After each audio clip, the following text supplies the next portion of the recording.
فکان ان تم تاسیس مکتبۃ الملک فہد.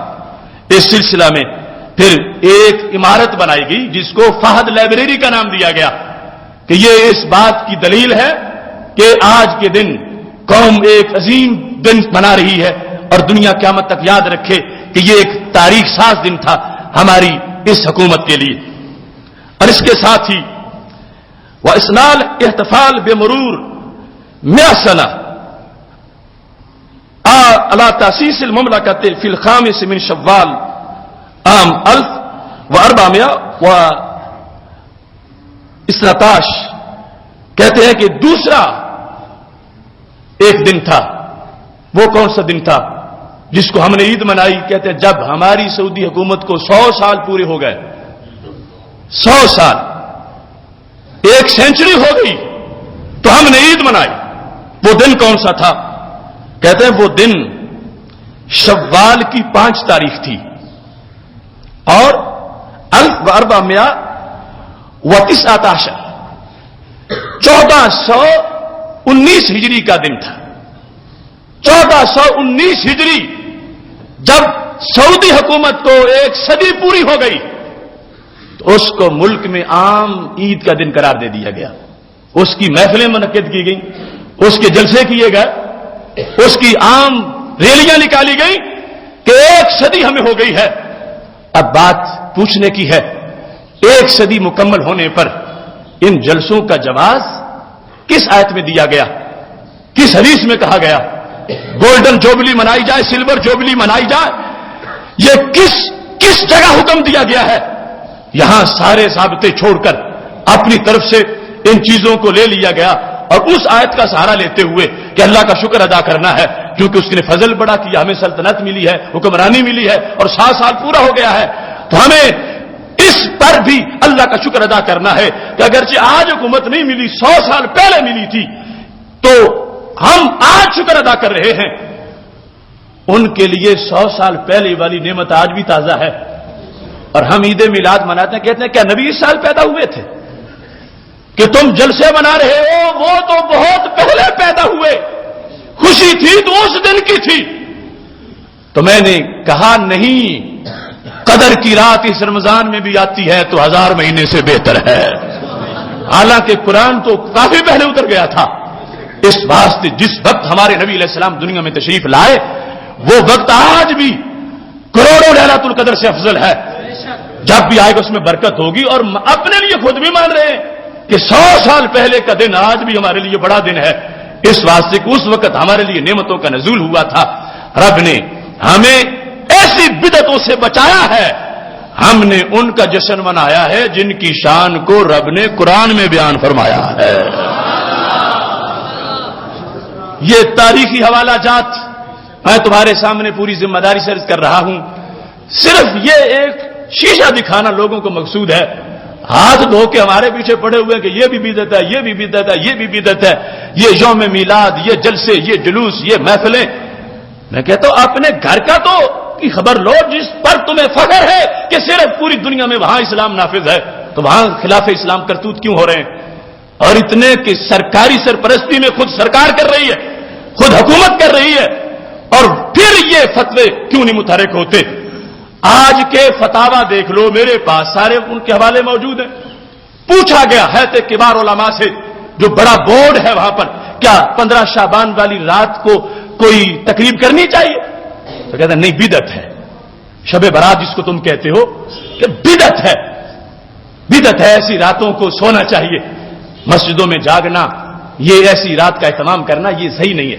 پوچھا گیا 27 رجب کے بارے میں کیا خیال ہے؟ تو کہتے ہیں یہ بھی بدعت ہے. 27 رجب شب معراج کو منانا یہ بھی جائز نہیں. پوچھا گیا 10 محرم، کہتے ہیں یہ بھی بدعت ہے. پوچھا گیا 12 ربیع الاول، کہتے ہیں یہ بھی بدعت ہے. ادھر تو ہر چیز ہی بدعت ہے اور ادھر ہر چیز ہی شریعت ہے. کتنے حوالے میں نے تمہارے سامنے پیش کیے. آخر حیات کبار علماء جو سارے مفتی ہیں ان دنوں کے بارے میں فتویٰ کیوں نہیں دیتے؟ ہر سال جو عید الوطنی منائی جاتی ہے کہ یہ یوم ہے ہمارا جس میں ہمیں حکومت ملی تھی، اس پر عید کا لفظ بولا جاتا ہے، اس پر تو کوئی فتویٰ نہیں آتا. اور پھر یہاں یہ امر بھی قابل غور ہے کہ سید عالم نور مجسم شفیع معظم صلی اللہ علیہ وسلم کے القاب کے لحاظ سے، پاک محبوب علیہ الصلوۃ والسلام کی شانوں کے لحاظ سے وہ جو کچھ ذکر کیا گیا، اگر میں ذکر کر دوں تمہارے سامنے، تم کانوں کو ہاتھ لگاؤ کہ ہم نعت پڑھے تو کہتے ہیں یہ تو سب کچھ گھڑ کے بیان کر رہے ہیں، یہ شان اللہ کے نبی کی نہیں جو یہ بیان کرتے ہیں. اور یہ میں اس ذمہ داری پر کہہ رہا ہوں کہ میں اس نعت کا حامی نہیں ہوں جو کسی جاہل شاعر نے شریعت کے برخلاف لکھی ہو. میں اس نعت کی بات کر رہا ہوں جو قرآن و سنت کے مضمون کو بیان کر رہی ہو.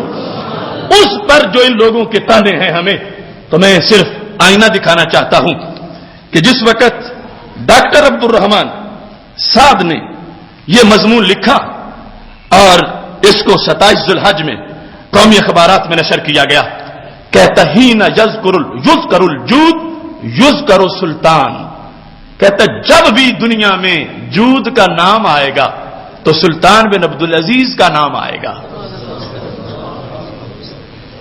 تم کہتے ہو جب بھی جود کا نام آئے گا تو مدینے والے کا نام آئے گا، کیونکہ سرکار کا اپنا فرمانا بخاری مسلم میں، اور انا اجود بنی آدم، فرم میرے جتنا کسی کا بھی لنگر نہیں، میں سب سے بڑا جود والا ہوں.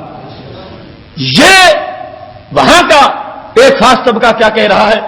ہینا یذکر الجود یذکر سلطان وہینا یذکر الکرم یذکر سلطان. جب بھی کرم کی بات ہوگی تو سلطان بن عبدالعزیز کی بات ہوگی. میں نے خود اپنے کانوں سے سنا کہ لوگوں نے کہا یہ نہ صحیح نہیں، یہ سب تمہارا کرم ہے، آقا کے بعد اب تک بنی ہوئی ہے، یہ کہنا جائز نہیں، یہ سب تمہارا کرم ہے آقا. سرکار کے کرم پر اعتراض کرنے والے کہتے ہیں جب بھی کرم کا تذکرہ چھڑے گا تو سلطان بن عبدالعزیز کا نام ضرور آئے گا. کیا پدی کا شوربہ، کیا حیثیت ہے اس کی میرے نبی علیہ السلام کے نام کے مقابلے میں. کہتے ہیں جب بھی جود کا تذکرہ چھڑے گا اس کا نام آئے گا، کرم کا تذکرہ چھڑے گا اس کا نام آئے گا. اور کہتے ہیں ہی نہ تذکر المروءہ یذکر سلطان، جب بھی جوان مردی کا، انسانیت کا، رواداری کا ذکر آئے گا تو پھر بھی سلطان کا نام آئے گا. اور کہتے ہیں جس وقت ہی نہ تذکر الشہامہ یذکر سلطان، جب بھی بہادری، شجاعت اور وقار کا ذکر آئے گا تو سلطان بن عبدالعزیز کا نام آئے گا. اور کہتے ہی نہ یذکر ندل ید یذکر سلطان، جب بھی ہاتھوں کے شبنم کا ذکر آئے گا. ندا ید کہتے ہیں کسی کی سخاوت کو ہاتھوں کا دینا، کہ جب بھی ہاتھوں کے دینے کی بات آئے گی تو سلطان بن عبدالعزیز کو یاد ضرور کیا جائے گا. قسمت ماری گئی ان لوگوں کی.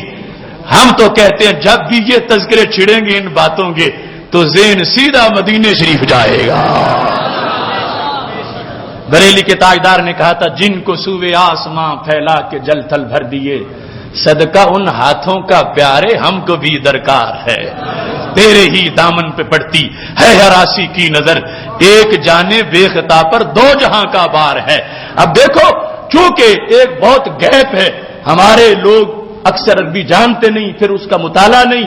ہمیں انہوں نے یہاں ڈرا ڈرا کے ہمارے لوگوں کو فتوے لگا لگا کے مار دیا ہے، یوں بھی کرو گے مشرک بن جاؤ گے، یوں بھی کرو گے مشرک بن جاؤ گے. تو میں پوچھنا چاہتا ہوں وہ سب کچھ کر رہے ہیں اور پھر بھی وہی تو عید کے ٹھیکیدار قرار پائے، پھر وہی خادم حرمین قرار پائے، پھر وہی شریعت کے نگہبان قرار پائے. پھر بھی تم نے اپنے خطبوں میں سرکار کا نام چھوڑ کے ان کے تذکرے کیے کہ دنیا میں توحید کے جھنڈے لہرائے تو اس خاندان نے لہرائے. تو میں شیشہ دکھانے کے لیے یہ بات کر رہا ہوں کہ یہ سب کچھ وہاں ہو رہا ہے. اتنے قصیدے، اتنے نغمے، اتنی غزلیں، اتنے مناقب لکھے جا رہے ہیں اور صرف چند ٹکوں کی خاطر یہ سب کچھ ہو رہا ہے. ہمارا نظریہ بالکل ستھرا ہے.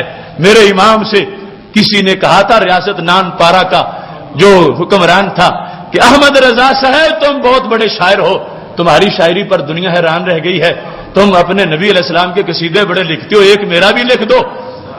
تو میرے امام نے کہا تھا کروں مدح اہل دول رضا، پڑے اس بلا میں میری بلا، میں گدا ہوں اپنے کریم کا، میرا دین پارائے نہ نہیں.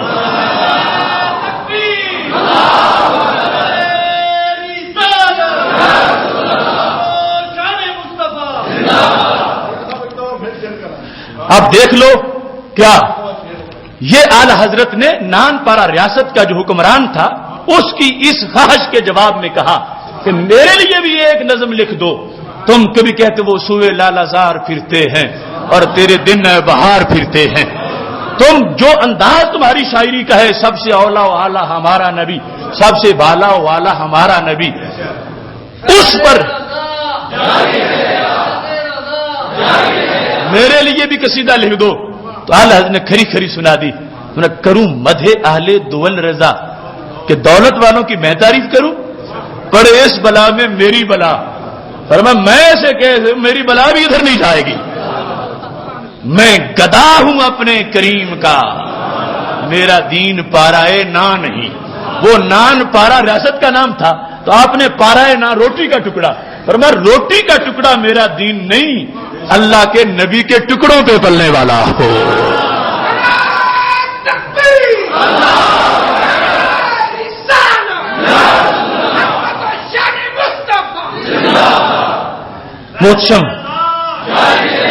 محتشم سامعین حضرات، چونکہ ٹائم تھوڑا ہے، یہ بڑے لمبے قصیدے لکھے ہوئے ان لوگوں نے اپنے بادشاہ کی شان میں کہ جب بھی فضیلت کی بات ہوگی تمہارا نام آئے گا، کرم کی بات ہوگی تمہارا نام آئے گا، جود کی بات ہوگی تمہارا نام آئے گا.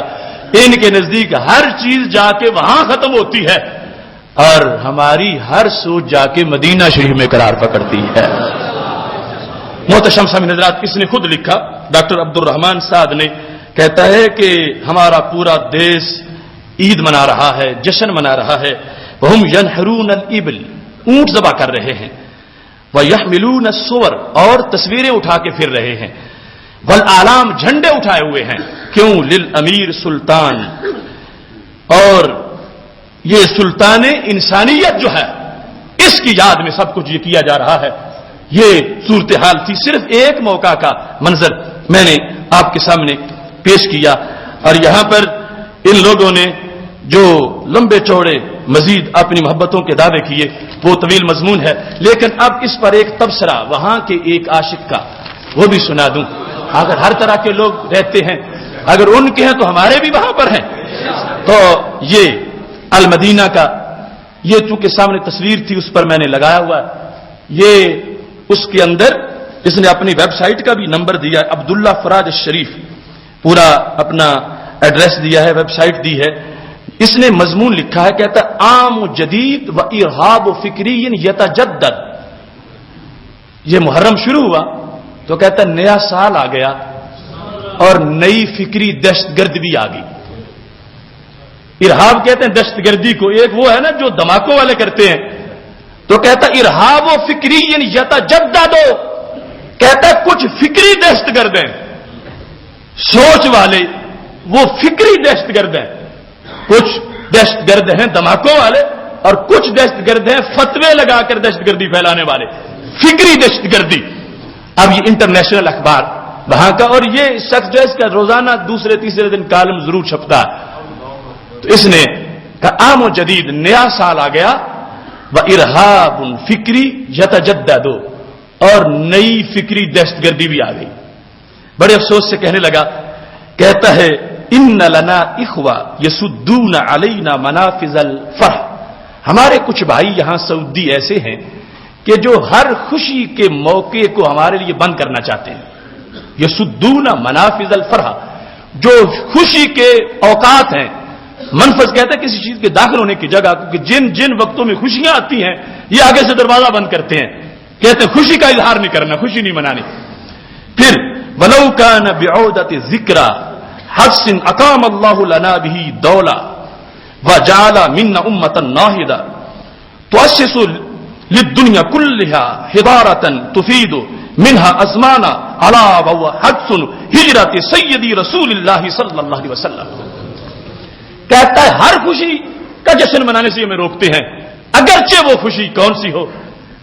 کہتا ہے اگرچہ وہ خوشی اس دن کی یاد میں ہو جس دن رب نے اسلام کو سٹیٹ عطا کی تھی. کون سا دن؟ جس سے ساری تہذیبوں کو چاندنی ملی. کہتا ہے وہ دن جب مکہ شریف سے چل کے میرے نبی مدینہ شریف پہنچے تھے. حج سو ہجرہ، ہجرت کا ایونٹ جو تھا، جب ہجرت کی تھی نبی علیہ السلام نے، چونکہ مکہ شریف میں سٹیٹ نہیں بن سکی، مدینہ شریف پہنچے ہیں تو سٹیٹ بن گئی ہے، تو کہتا ہے کچھ لوگ ایسے یہاں پر